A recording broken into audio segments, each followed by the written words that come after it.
Muy buenas noches, señoras, señores. Estamos nuevamente aquí con Tercera Posición para acompañarlos durante esta hora con los temas más importantes que tienen que ver con la política exterior. Estamos, como siempre, con Fede Montero. Fede, ¿cómo estás? ¿Cómo estamos? Buenas noches.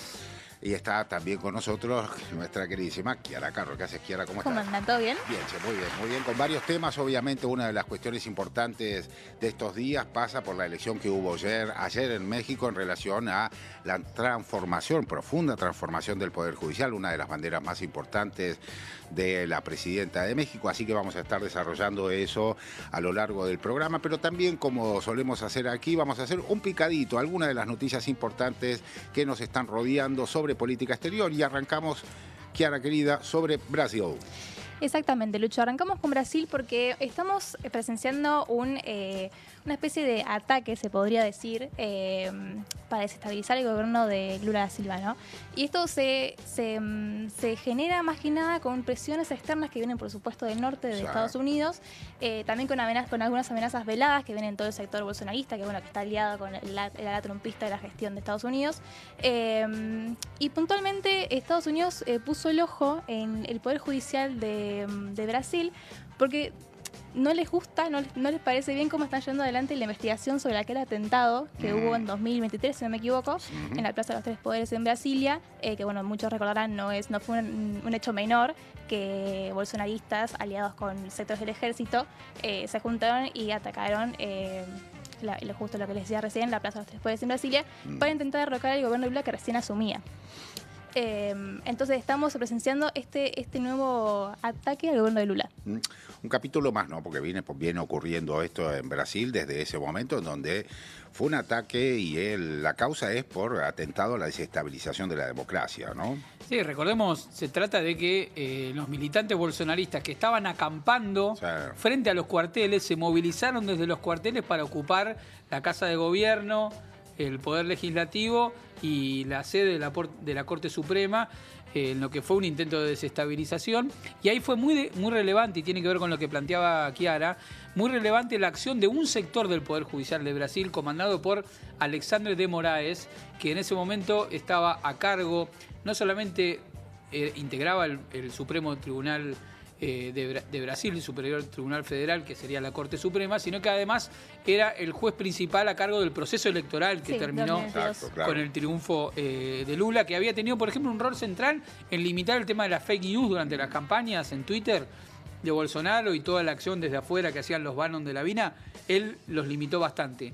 Y a partir de ese momento, él se puso al hombro la investigación sobre lo que ahí acontecía. Significó un quiebre con el ala del Poder Judicial que había encarcelado a Lula, representado en Moro. Entonces ahora el trumpismo se vuelca sobre la figura de Moraes. Y no hay que olvidarse también, en este contexto estaba pensando eso, chicos, que aquí en Argentina por lo menos se contabilizaron entre 80 y 100 refugiados políticos, así se los hicieron ingresar, que tenían, por supuesto, una acusación y pedidos de captura de la justicia, pero Argentina los acogió de manera muy benévola en un contexto de, por cierto, muchísima crispación en relación a lo que pasaba en Brasil. Pero bueno, acá en Argentina se les dio bolilla, se los acogió y además se fue dando las cuotas como para que cada uno de ellos pueda salir del país evadiendo también la acusación de la justicia de Brasil, ¿no? No solo eso, sino que los vínculos entre los Bolsonaro y el entorno de Milei es enorme, claro. No, es clarísimo y a la luz del día. De hecho, es recordado como parte de las acciones de campaña del propio Milei. Eduardo Bolsonaro vino a la Argentina y fueron a cenar a Puerto Madero y él contaba la cantidad de billetes que costaba la cena para marcar el tema de la inflación. Y el otro punto central, y que es un vínculo destacado entre la maquinaria de propaganda de fake news del bolsonarismo y la Argentina, es uno de los directores de La Derecha Diario, Fernando Cerimedo, un cuadro vinculado con las redes de Bannon, que es un núcleo central hoy de la estrategia de redes de Javier Milei y que tuvo una acción determinante como parte de ese levantamiento en Brasil y de hecho forma parte de los expedientes de la justicia brasileña, es investigado en Brasil.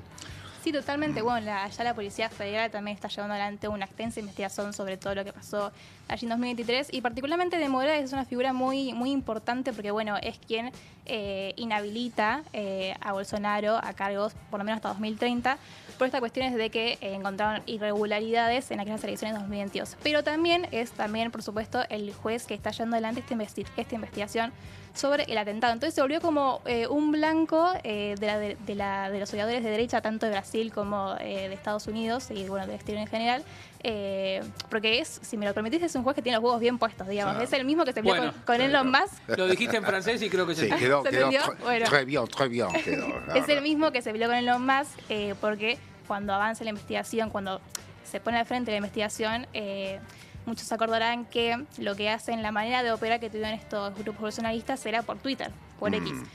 Se iban andando por ahí, mediante cuentas anónimas, por supuesto, decían vamos a estar acá, vamos a hacer esto, todo medio encubierto, pero por Twitter.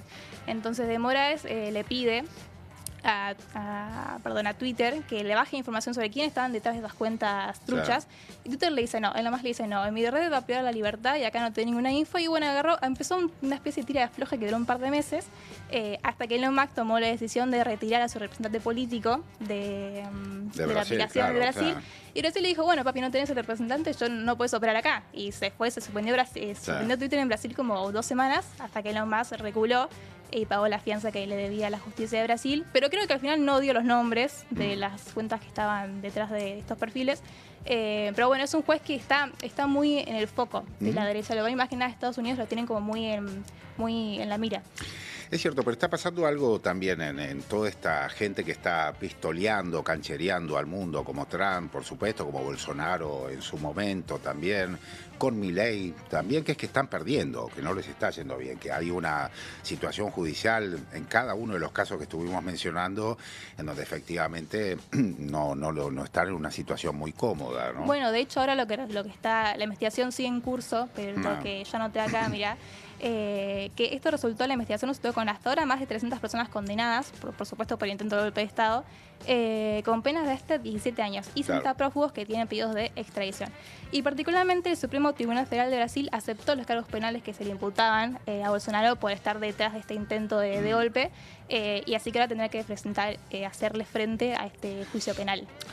Clarísimo el tema de Brasil, por supuesto que es un país enorme y además interminable para poder conversar de las cosas que van pasando allí en términos políticos, pero recordaba en la asunción de Milei y Fede Chiara que uno de los invitados, por supuesto, era el hijo de Bolsonaro, también Bolsonaro mismo, también estuvo Víctor Orbán, que acaba de perder la elección en Hungría.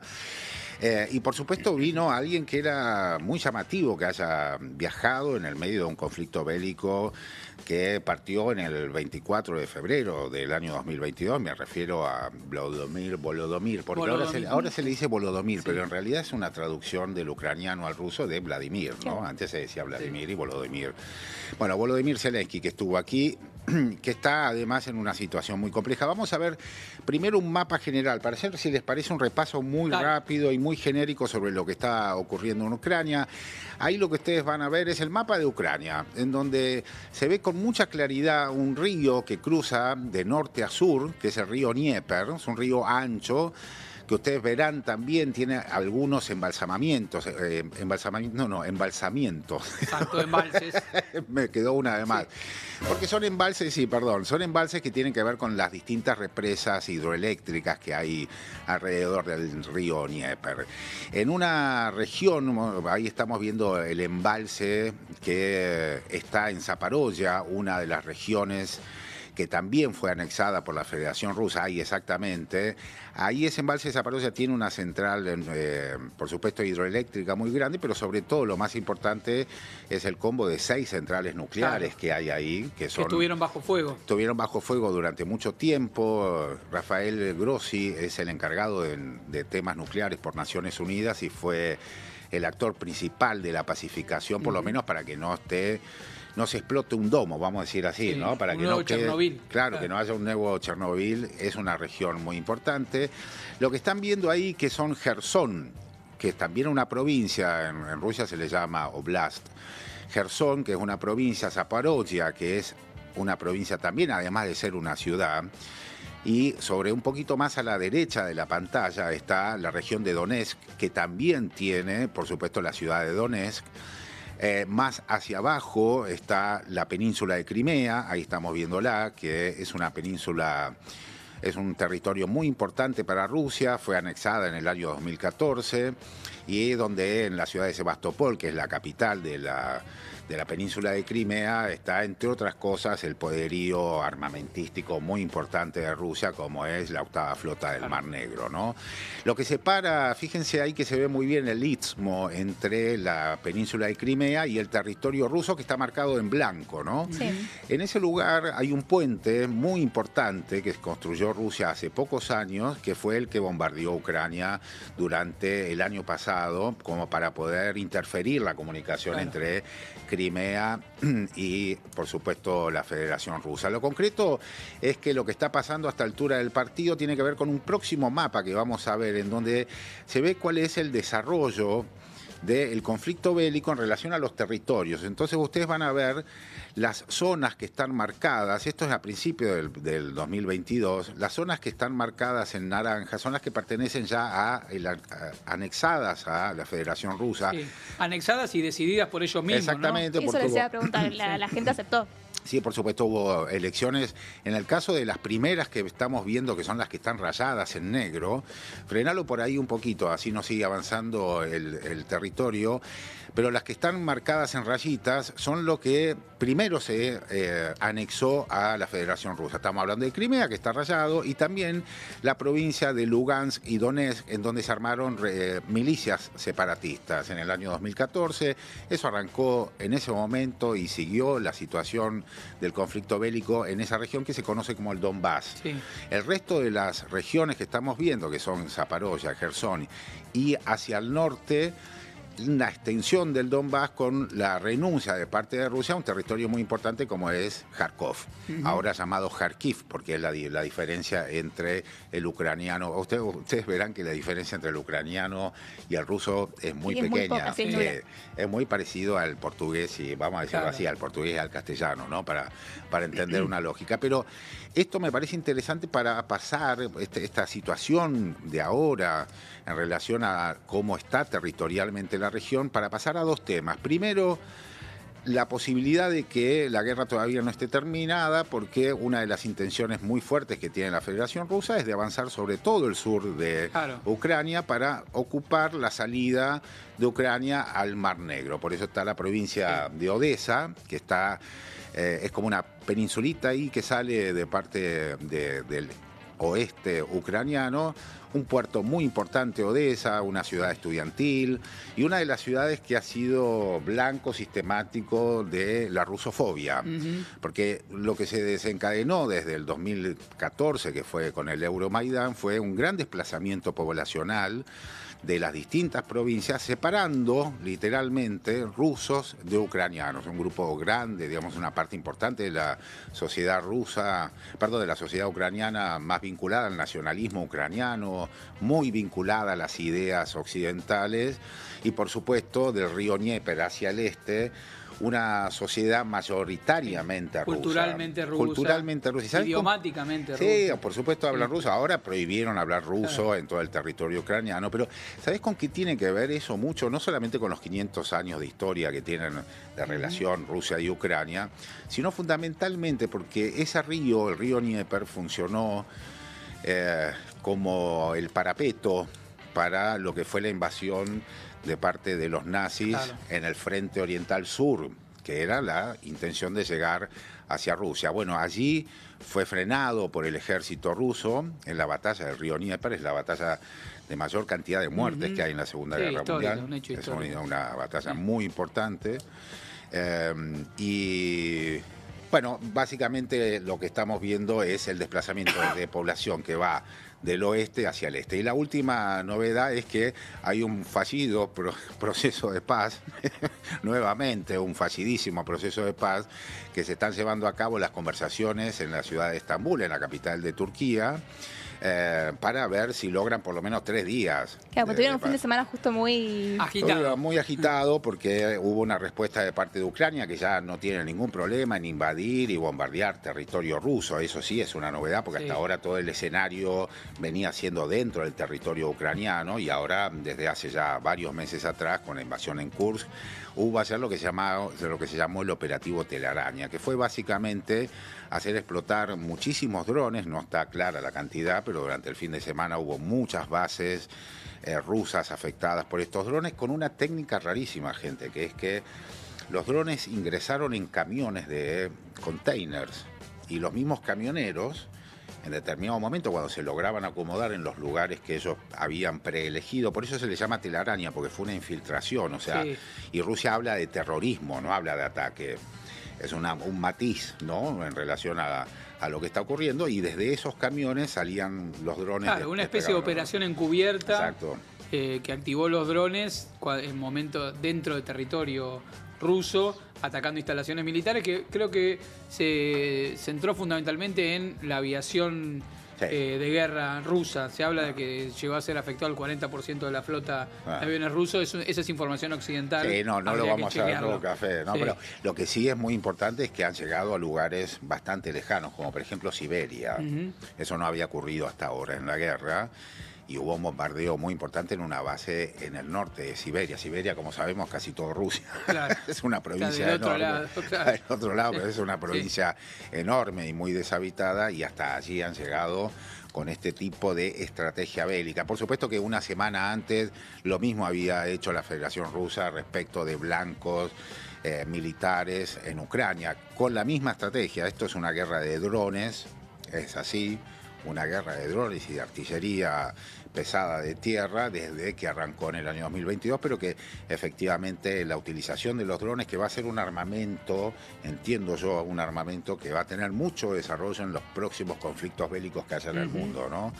Al margen de que se puedan interceptar o no se puedan interceptar, hay una cosa muy impresionante, que es que los rusos están utilizando drones con fibra óptica directamente. Es como si fuera un riel de pesca. Va unido. Claro, y de manera que no emite ondas y no puede ser interceptado y no puede ser derribado. Digo, es un tema muy complejo desde el ámbito bélico, entender lo que está pasando y lo que puede llegar a pasar, que es una paz fallida. Y por supuesto, en este momento, en el medio de las conversaciones de paz que se están llevando a cabo en Estambul, como les contaba, Rusia está acusando también de la participación a Francia, a Alemania, más concretamente en relación a esta última acción militar que fue el operativo Telaraña. Es decir, habrá que ver cuál es el alcance que tiene la OTAN, que tiene, vamos a ver cuál es el alcance que tiene esta situación. Bueno, vamos a pasar rápidamente al tema de México, ¿no? Sí, creo que dejamos ahí la cuestión en el tintero de Ucrania y Rusia y vamos al tema de México. Como decíamos al comienzo del programa, en el día de ayer se llevaron adelante una reforma largamente peleada por el proceso político que inició Andrés Manuel López Obrador y continuó y profundizó la electa presidenta Claudia Sheinbaum. Consiste básicamente en la selección a través del voto popular de los jueces de los distintos niveles del Poder Judicial de México. Se renovó la mitad de los jueces de México, desde la Suprema Corte de Justicia hasta los tribunales distritales, en una convocatoria que no tiene precedentes en el mundo, diría yo, porque si bien existen antecedentes, no solo en América Latina, el más conocido de Bolivia, en Estados Unidos también se eligen los fiscales de distrito. En este caso estamos hablando de que todos los ámbitos del Poder Judicial se le dio participación al pueblo para seleccionar a los jueces en una campaña que fue muy característica porque no es una campaña electoral tradicional donde los candidatos cuentan con recursos de propaganda, auspicios y demás, sino que las personas individualmente se anotaban para ser candidatos, tenían que atravesar un filtro muy exigente porque, bueno, las condiciones de elegibilidad para ser juez suponen tu trayectoria, tu formación académica, títulos de posgrado y demás. El Instituto Nacional Electoral se dedicó a verificar eso.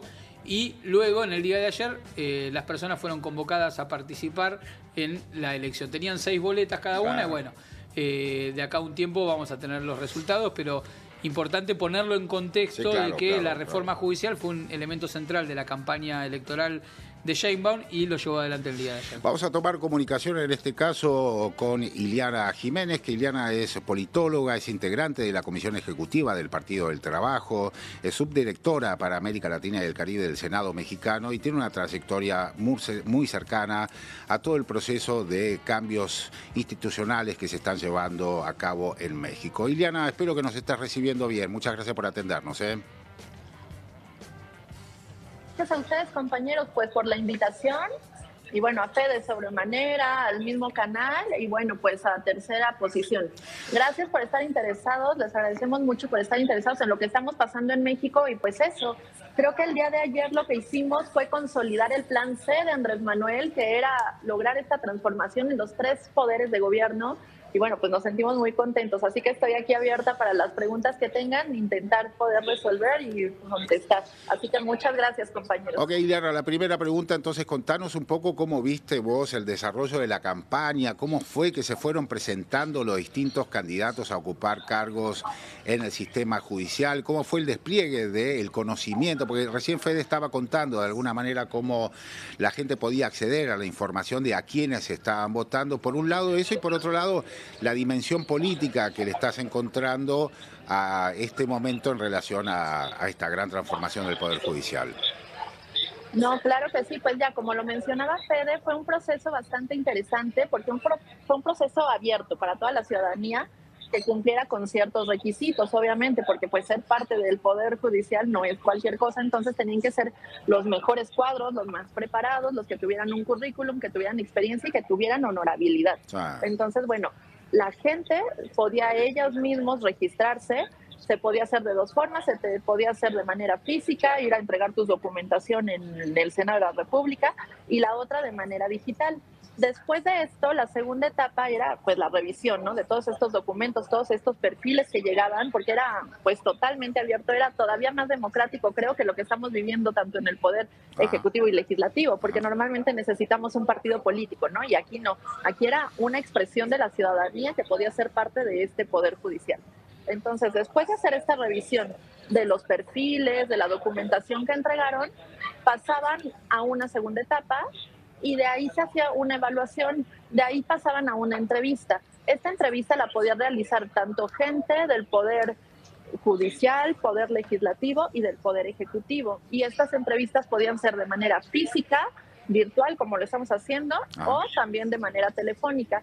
En esta les hacían algunos cuestionamientos respecto a sus perfiles, sobre todo para el tema de los jueces, porque son jueces en distrito y de materias muy especializadas.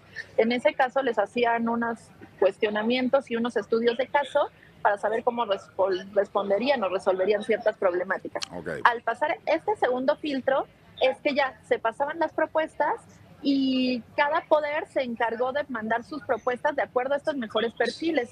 Y bueno, ya al ratito que hablemos un poco de los adelantos de lo que ya tenemos, de quiénes ganaron el día de ayer, al menos en lo de las magistraturas, podremos hablar un poco de quién iba proponiendo cada uno de estos cuadros, por así decirlo, y qué impacto tuvo, ¿no?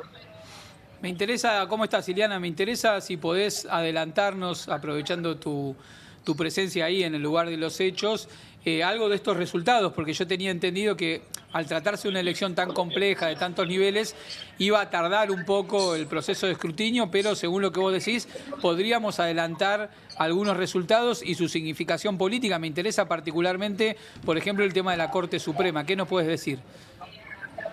Pues es que son los resultados que ya se tienen porque se desarrolló algo que sí debemos de reconocer hacia el Instituto Nacional Electoral, que desarrolló un sistema para poder hacer el conteo rápido, algo parecido a lo que pasó el año pasado en la elección presidencial.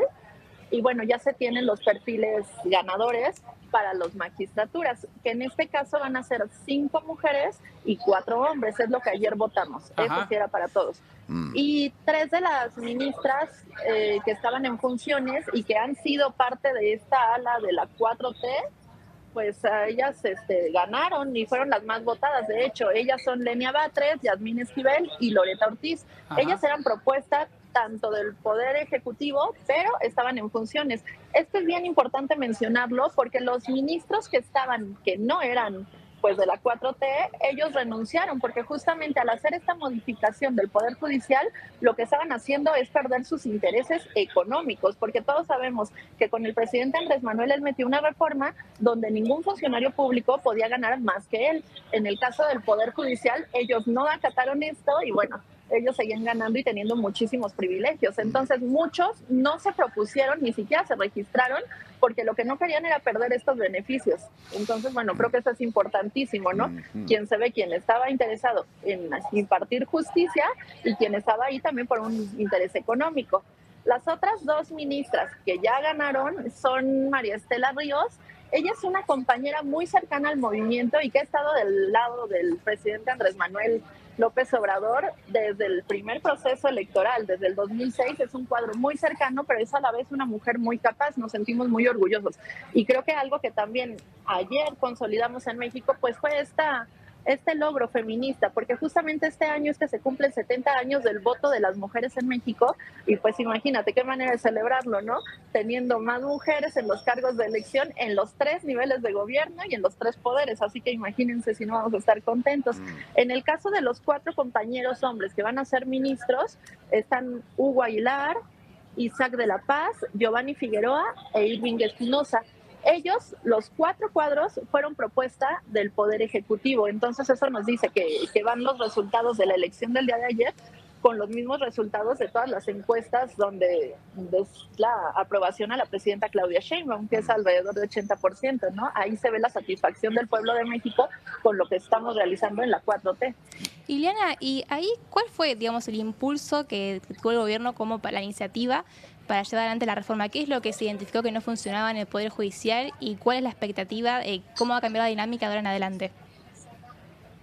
Pues bueno, se está democratizando, ¿no? Creo que eso es lo más importante, porque era un poder lleno de beneficios donde ni siquiera se beneficiaba al pueblo. Era un tema económico, todo estaba mercantilizado y por eso era uno de los logros más importantes. Como lo mencionaba Fede hace unos momentos, fue una de las reformas que metió el presidente Andrés Manuel, que se aprobó en septiembre del año pasado, ya con el triunfo del segundo piso de la transformación de la 4T, ya con este Congreso, donde tenemos mayoría calificada para poder hacer este tipo de reformas. Y bueno, eso es lo que se jugó justamente ayer, el terminar con una clase llena de beneficios y que no estaba empoderando al pueblo de México.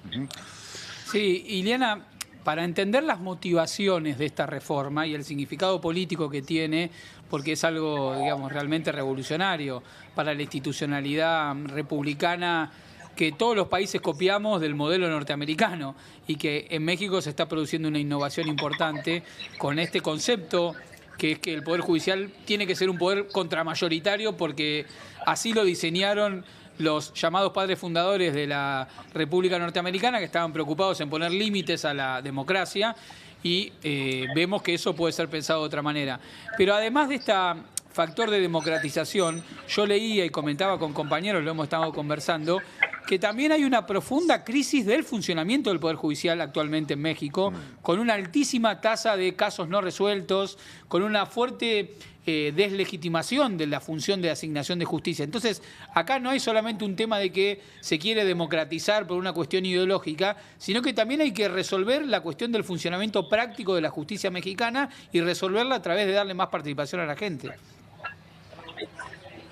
Sí, totalmente. Creo que parte de eso fue la reforma, ¿no? No solamente el tema de cómo vamos a elegir a los que nos van a estar defendiendo, porque finalmente de eso va ese poder, sino también el cambiar los mecanismos, de hacerlo muchísimo más dinámico y mucho más objetivo para la población, porque tú lo acabas de mencionar, Fede. Hay muchísimos casos que están abiertos y que no hay impartición de justicia porque tienen expedientes. O sea, uno va a los juzgados y es increíble el rezago que hay. Entonces es parte de eso, también hacer un poder muchísimo más dinámico y pues eso, a beneficio de la población mexicana. Por eso era tan importante, lo mencionabas hace un momento, en algunos lados la cantidad mínima de boletas que te entregaban eran las 6 federales, pero el estado donde se dieron más boletas fue, por ejemplo, el estado de Tlaxcala, es una de las 32 entidades federativas. Ahí se dieron 13, porque justamente ahí también se eligieron los jueces en diferentes materias, en civil, penal, familiar, derechos humanos. Entonces es toda esta transformación desde las bases del mismo Poder Judicial. Esa es la repercusión que estamos teniendo.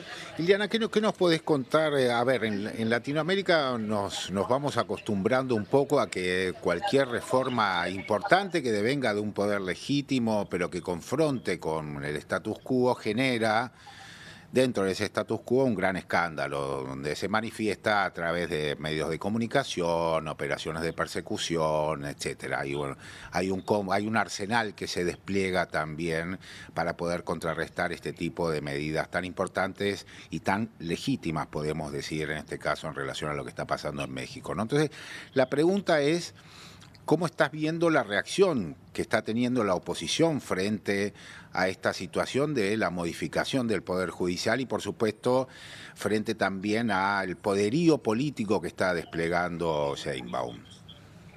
Sí, claro. Bueno, la postura de la oposición fue eso, deslegitimar el proceso. Cuando ellos el año pasado salían y votaban y decían que había que defender el Instituto Electoral y todos los mecanismos democráticos, ahora, como a ellos no les favorecía, ellos lo que estaban haciendo era tratar de deslegitimarlo.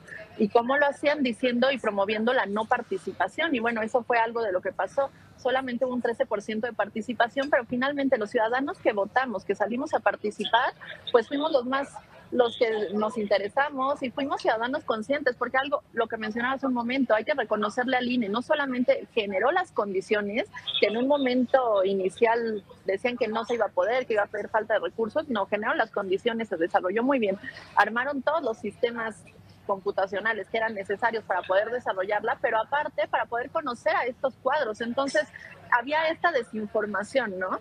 No, ellos estaban trabajando con la desinformación, ellos hablaban mucho, deslegitimaban, y ahora para ellos va a ser muy fácil decir que no se va a impartir justicia de manera correcta, porque pues no están sus cuadros ahí, pero porque ellos ni siquiera se dieron a la tarea de poder revisar y decir lo que era. Cuando había mucha confusión en la población, pero cuando tú ibas y votabas, tú veías las boletas, eran súper fáciles, muy didácticas, por así decirlo, todo estaba diferenciado por colores, todos tenían quién los estaba proponiendo, el Poder Ejecutivo, Legislativo, Judicial, a qué materia iban. Entonces, aunque no hubieras estudiado como tal los perfiles y si no hubieras cumplido con tu tarea como ciudadano, ahí lo podías resolver, porque a ver, tú a quién estás apoyando, a ver quién está en mayoría, Poder Ejecutivo, Legislativo, y ver quién está proponiendo qué, quién está en funciones, ¿no? Entonces creo que no, hubo mucha desinformación, pero bueno, al final creo que ganó eso, ¿no? La democracia y el pueblo de México, porque es eso, la consolidación de la democracia moderna de México, la consolidación del Plan C, y pues esto, la consolidación del segundo piso de la Cuarta Transformación. Sí, Liliana, no solo que hubo un boicot, vamos a decirlo, porque digamos la oposición política, los grandes medios de comunicación, el poder económico, hay una figura ahí muy destacada que llamó a movilizarse en contra de eso. No es solamente que no dieron la información, sino que llamaron a boicotear la elección. Una elección que es cierto que se esperaba un poquito más de participación, pero también es cierto, Iliana, reflexionábamos recién acá, a ver qué te parece a vos, que es una elección que no está constituyendo una autoridad política que requiere de la representación de la voluntad popular para actuar en nombre de ella, sino que es un proceso de selección de personas que van a actuar de acuerdo a la ley en parámetros institucionales y procedimentales que están fijados por las normas de la justicia de México, y lo que se hace es que ese proceso de selección, que antes estaba limitado a corporaciones o a representantes, se abre a todo el público. Entonces, me parece que también es un proceso de aprendizaje de una nueva cultura cívica de qué significa esta elección, y que el propio pueblo de México se vaya también enamorando de ese proceso, involucrándose con el transcurso de esta historia que recién arranca. Sí, claro, totalmente. Digo, es la primera etapa de este proceso, pero es súper importante porque en el 2027, lo que mencionabas en un inicio, se va a renovar la segunda mitad de los jueces en materias y en distritos, ¿no? Entonces ya va a tener la gente un mayor conocimiento del proceso y también de la implementación. Estas se van a empezar en el cargo en septiembre de este año, entonces ya va a haber una implementación de casi 2 años para el siguiente proceso electoral del Poder Judicial. Entonces, bueno, es un tema de que la gente vaya conociendo un poco más, que vaya confiando en las instituciones. Bien sabemos que en México la institución en la que más confía la gente es eso, ¿no? En ¿cómo se llama? En el Poder Ejecutivo, ahorita con la figura de Claudia Sheinbaum, pero ha sido una historia, porque antes no se confiaba en el presidente, no se confiaba en nuestros propios diputados, entonces es una creación y en una narrativa también de nosotros como parte de este movimiento en eso, de empoderar al pueblo.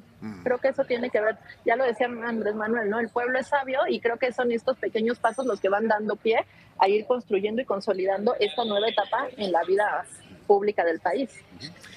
Me interesó, Ileana, particularmente una palabra que utilizaste en relación a la descripción de la actitud que está teniendo la oposición, que es confusión. Pareciera ser que es una estrategia que se repite frente a procesos legítimos y democráticos, que es generar la confusión como para diluir la consistencia que tiene la propuesta. ¿Qué puedes decir respecto del tema del ánimo de seguir confundiendo a la población en relación a utilizar esto como un mecanismo para detener, para frenar, para ralentizar los procesos de modificación que se están queriendo llevar a cabo? Pues creo que justamente es lo que hemos visto, como lo mencionas, es lo que hemos estado viendo en los últimos procesos electorales, el año pasado con Venezuela, mismo, ¿quién habló de las elecciones que se acaban de pasar en Venezuela?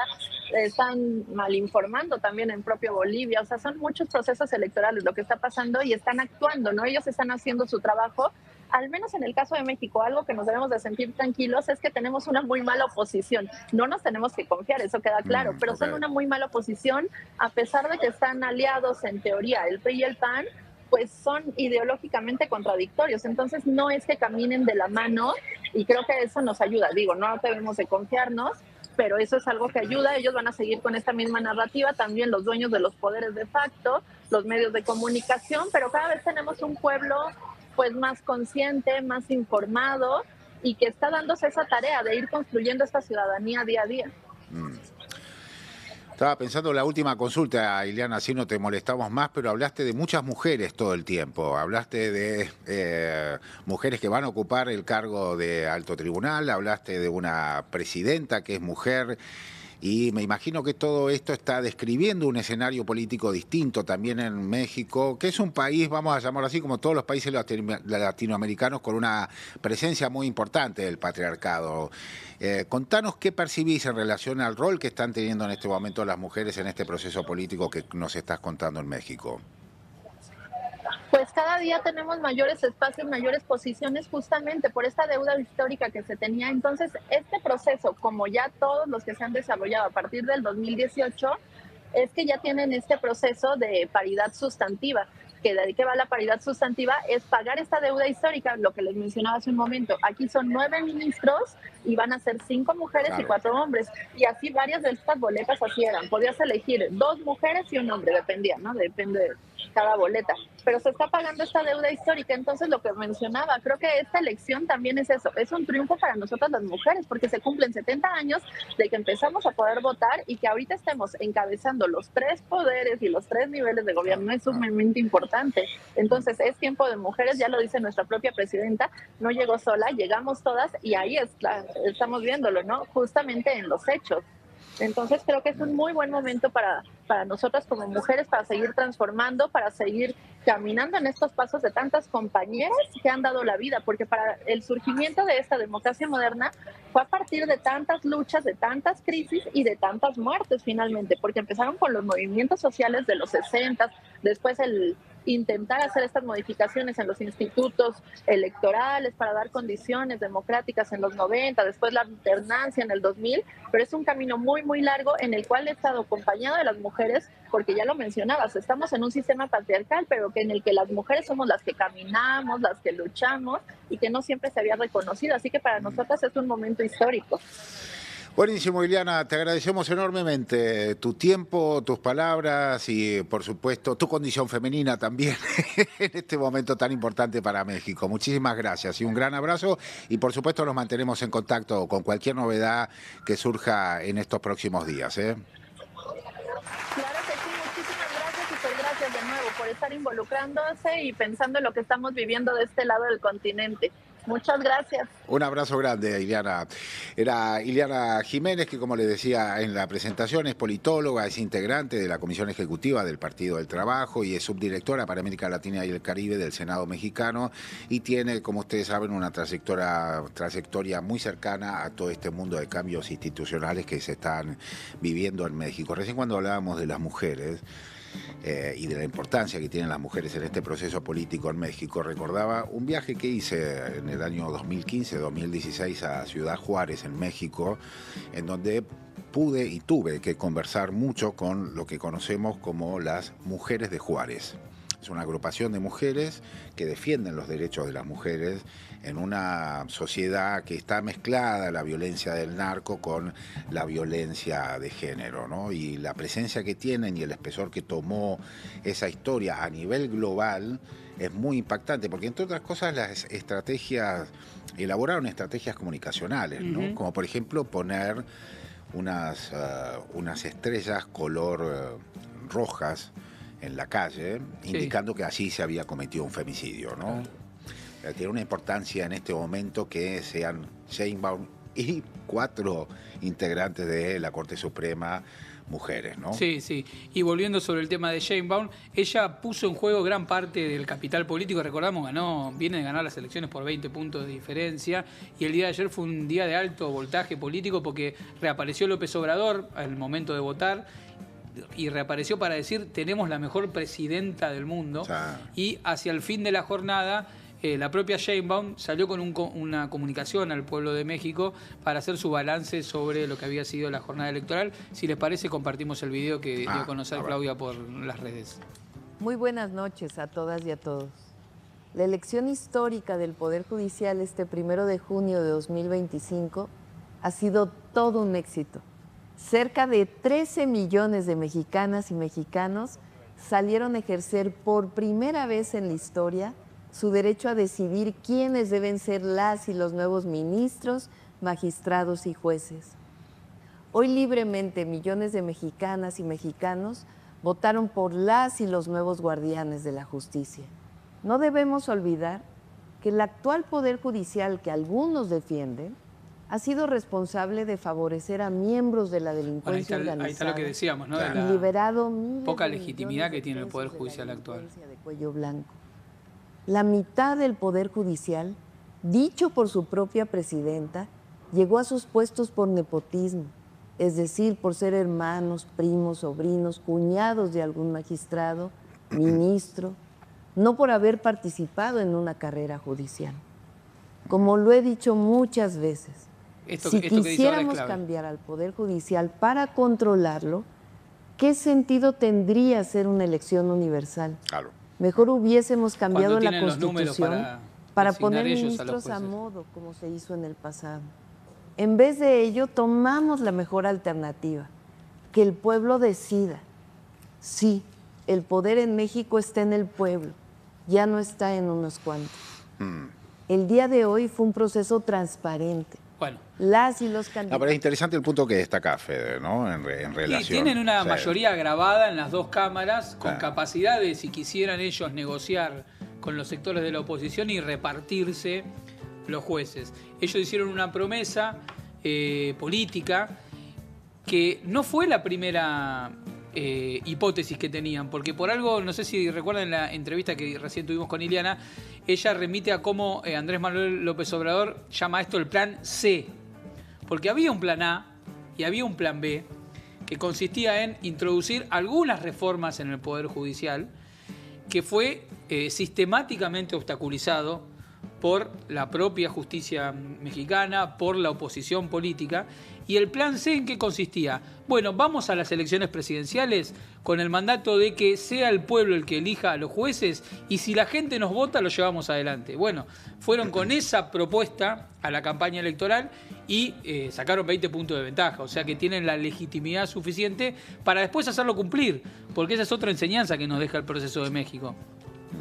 Que no es que fueron con una promesa de campaña y cuando ganaron dijeron, bueno, las correlaciones de fuerza no dan, capaz que no viene mucha gente a votar, lo dejamos para después, sino que con la legitimidad que tenían la decidieron usar para este proceso político. No, y que también yo creo que entra mucho en juego el tema de que es el primer presidente político en el país y es histórico también a nivel internacional.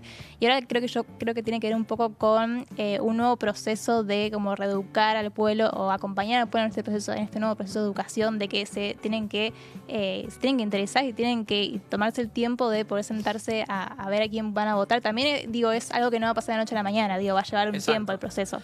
Y tampoco es una de las principales problemáticas, digamos, o sea, desde el punto de vista del análisis político está claro que el Poder Judicial en todos nuestros países es un poder que suele estar muy permeado por el poder económico, por el poder mediático, extranjerizado. Una de las voces que más fuerte se alzó contra esta reforma judicial fue la embajada norteamericana en México, sí. Con el tan meneado asunto de la seguridad jurídica. Bueno, mencionábamos en el programa pasado, lo ponía a ver también.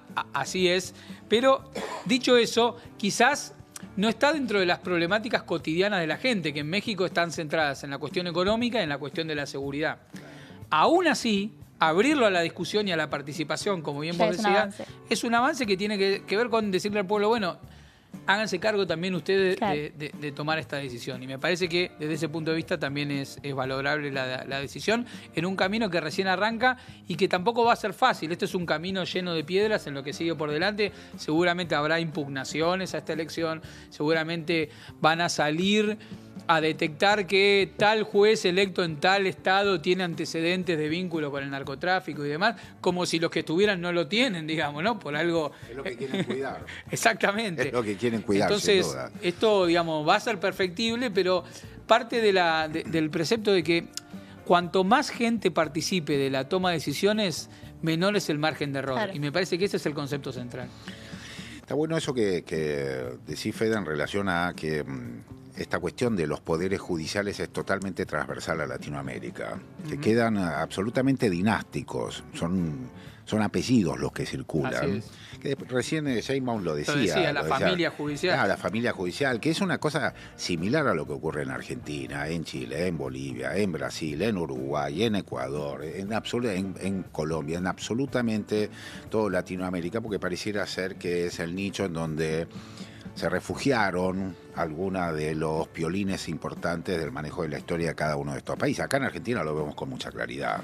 Así es. Pero aparte, yo insisto, forma parte del diseño constitucional que el Poder Judicial, cuando fue pensado por los padres fundadores, es decir, los tipos que estaban ahí discutiendo cómo organizaban el poder en la naciente República Norteamericana, pensaron claramente cómo hacemos que los que decidan qué es lo mío y qué es lo tuyo, es decir, sobre la propiedad, quién vive y quién muere, es decir, la vida, fueran gente que estuviera abstraída de la participación de las grandes mayorías. Exacto. Fue diseñado con esas características que en ese momento remitía a un sector acomodado de la sociedad y que con el paso del tiempo, cuando se volvió cada vez más determinante los poderes económicos en la vida política de nuestros países y la permeabilidad de esos poderes económicos por ciertas fuerzas transnacionales, encontraron en ese poder contramayoritario el lugar más fácil para permearlo.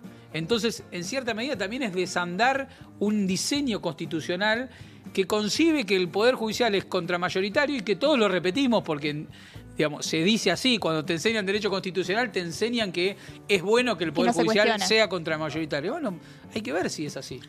Estaba viendo que hasta los dueños de medios de comunicación, hay un dueño muy importante, un tipo, qué sé yo, que tiene un canal de televisión, un diario, una radio, todas las cosas. Y en México, que no son chiquitos. No, por supuesto. Se quiere presentar ahora como candidato. Así es. Es una cosa muy... No sé si está bien o está mal. Lo que es interesante es ver cómo también estos sectores que se ven de alguna manera amenazados por las rupturas de su situación estatucuista, empiezan a tener una deriva hacia el lado político. Así es. Y eso es una cosa que está pasando en toda la región. Y vamos a ver cada vez más esa participación, un juez que salta a la política o un político que salta a ser juez, ¿no? Mirá, eso es muy interesante por lo siguiente. La emergencia de López Obrador como figura resulta de la crisis política de un modo de gobernabilidad de lo que fueron la segunda oleada de reformas neoliberales en México, que adoptó la forma de lo que se llamó el Pacto por México durante el gobierno de Peña Nieto, donde el PRI, el PAN y el PRD, que había sido una expresión de la centroizquierda mexicana, se pusieron de acuerdo en un conjunto de reformas neoliberales para llevarlas adelante en la presidencia de Peña Nieto, primero del PAN y luego de Peña Nieto. Todos se pusieron de acuerdo en acompañar desde el Congreso ese proceso de reformas. El único que dijo que no y que le valió romper con el PRD donde él estaba era López Obrador, que le valió que le roben la elección y que instaló un campamento en la Plaza del Zócalo, que sería como la Plaza de Mayo de acá, negando ese resultado electoral y parándose por fuera, y que armó otro proceso político que lo llevó a la presidencia, negándose a ese programa político y a ese pacto por México de los partidos tradicionales, es López Obrador. Entonces ahora el poder económico en México se enfrenta ante la encrucijada de que esos instrumentos de representación política con los que había contado para la implementación de esa segunda oleada neoliberal del Pacto por México están totalmente deslegitimados frente a la mayoría. Y entonces el poder económico tiene que salir a construir sus propias herramientas de representación política jugando a sus propios alfiles en eso, digamos. Sería como atendido por sus propios dueños, en un proceso similar, si se quiere, al que tuvimos en la Argentina con la construcción del PRO de la mano de Mauricio Macri, un representante de la clase dominante argentina, ante la crisis de los instrumentos que habían sido los que representaban los intereses políticos de esos sectores dominantes en la etapa anterior. Cerramos el tema México, ¿les parece? Cerremos por ahora. Sí, por ahora, por supuesto que es larguísimo, tenemos para conversar muchísimo, pero entiendo, todos estamos entendiendo eso, que es un gran paso. Una bocanada de aire fresco para nosotros, ¿o no? Ojalá si pudiera hacer una cosa acá así, ¿no? Y bueno, pero hay que poner la mira en las cosas, hay que aprender de los procesos que está complicado subir la vara. Sí. Está complicado. También está complicado bajarla más. ¿Cuánto más vamos a bajar la vara? Mira, yo ya me sorprendo. Sí. No, si tenemos una mafia ahí, viste, metida por todos lados. Está bien, ocupan los intersticios institucionales que tienen los países para poder, efectivamente, desde esos lugares que no tienen nada que ver con la legitimidad democrática, estar horadando cualquiera de las cosas que allí aparezca, ¿no? Se pueden pensar las cosas de otra manera y se pueden hacer. Sí. Si juntás la voluntad política y si convocás a la gente para cambiarlo. Ojalá que pase, che. Estamos atentos y esperando al que se le ocurra algún plan de esa naturaleza, lo vamos a escuchar con mucha atención. Así es. Vamos a pasar a Estados Unidos, Fede, si te parece, tiene que ver con Elon Musk, que se fue. O sea, hasta venía siendo como el gran superhéroe de la llegada de Trump.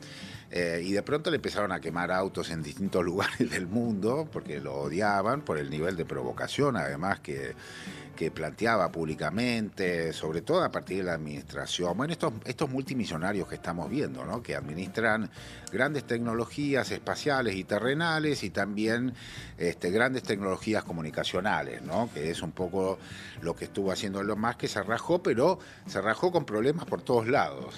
Sí, digamos, se rajó en el sentido de que terminó el periodo de tiempo por el cual, según la normativa norteamericana, vos podés ser asesor de un gobierno sin ser parte del gobierno. Pero que estuvo 30 días. Sí, normativa que, dicho sea de paso, sería bueno que se cumpliera acá, porque acá también tenemos un asesor todoterreno que es monotributista, que tiene más poder de decisión que muchos ministros en la figura de Santi Caputo. Es más que el presidente, porque sí, prácticamente digamos, ¿no? Le dice, vos tenés que ir para allá, decir esto, decir aquello. No es más que Karina, y eso lo dejaron claro últimamente, pero creo que más que Javier lo es.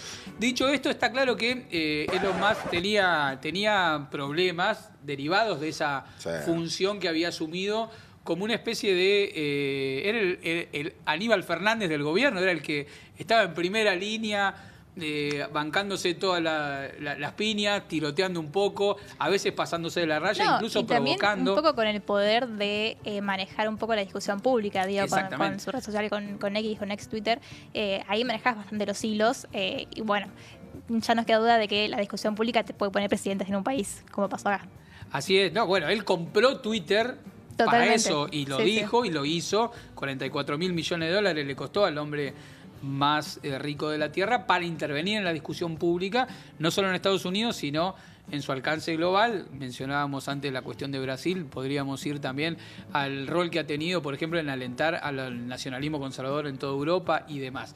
La cuestión es que llegó a un punto donde su ciclo se cumplió por tensiones internas en el gobierno, por el impacto que también que venía teniendo sobre sus propias empresas, su rol político, y llama la atención respecto de el horizonte de continuidad o las tensiones que pueden derivar en la alianza entre un sector de los empresarios ligados con las empresas tecnológicas de Silicon Valley, que antes estaban totalmente alineadas con los demócratas, subidos 100% a la agenda progre neoliberal, pero progre neoliberal en la etapa anterior, y que una fracción de ellos rompieron y se unieron al proyecto de Trump 2.0, junto con lo que había sido la base de sustentación original del proyecto trumpista, que era la vieja clase obrera relegada en el cinturón industrial norteamericano, y los locos de las teorías conspiranoicas, que quizás el referente mayor es Steve Bannon. Claro. El tercer componente eran estos multimillonarios que se suben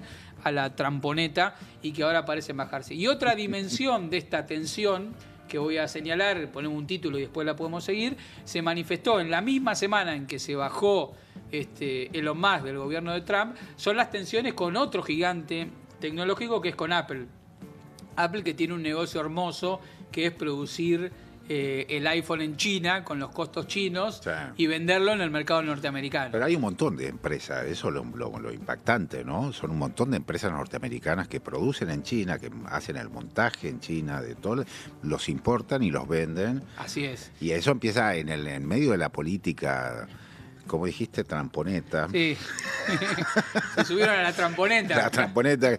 En medio de esa política arancelaria y demás es muy difícil, se les está complicando mucho el panorama, y por eso lo que estamos viendo es un Trump que dice un día que sí, después un día que no, después dice un día que sí, después dice un día que no. La cuestión es que Trump decidió ponerle aranceles ya no a los países, sino a las empresas, claro, y le dijo al CEO de Apple, le dijo, escuchame, si ustedes no empiezan a producir una parte de los iPhone que después venden en Estados Unidos, si no los producen en Estados Unidos, les voy a poner aranceles a ustedes también. Detectando una movida que ya había hecho Apple, que fue trasladar de China a India, claro, una parte importante de la producción del iPhone. Estamos hablando que subió un 76% de las importaciones de los iPhone que venían de China, ahora pasaron a India. Revirtiendo un proceso histórico que es fundante de la globalización, que es construir cadenas de valor globales en el marco del cual los distintos segmentos del proceso de producción se ponen en los países donde hay una ventaja comparativa mayor. Exactamente. La ventaja comparativa mayor que tiene China en una época eran los bajos costos del salario, o sea, pero hoy tiene que ver con la alta calidad de los ingenieros y de la mano de obra calificada que pueden reunir en China para un proceso tan complejo como la producción de un iPhone.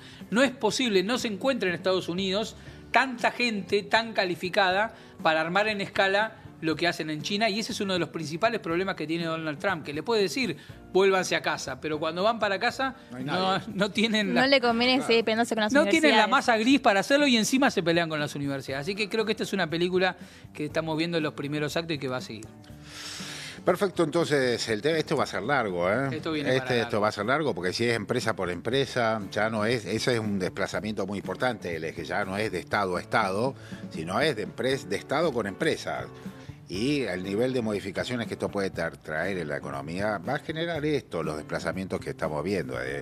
En vez de salir de China, salen de la India. Sí, que tiene un impacto geopolítico enorme. Sí, por supuesto. Sí, claro, no, sin lugar a dudas. Pero me refería a lo económico. Claro, lo económico es más fácil de sortear en estos contextos. Por supuesto, geopolíticamente, en este momento la China y la India son los dos países que están jugando un rol a nivel global muy importante, tal vez mucho más importante que el que están jugando algunas potencias occidentales, ¿no? Así es, en la nueva multipolaridad es determinante. Sí. Y también una enseñanza respecto de, tratar de gobernar al capital. En la cuna del capitalismo hay un presidente norteamericano que intenta reconducir esta lógica de la globalización tratando de conducir al capital. Bueno, vamos a ver si lo logra. ¿En qué se han inspirado? Algunos quieren trazar paralelismo, sí. Lo podemos discutir en la próxima. Sí, en la próxima lo discutimos. Kiara, muchísimas gracias. El lunes próximo nos encontramos a las 7 de la noche, ya podemos decir. Así es, por Eva en Vivo en YouTube y también @Eva en Vivo en todas las redes y evatv.com.ar para afiliarse.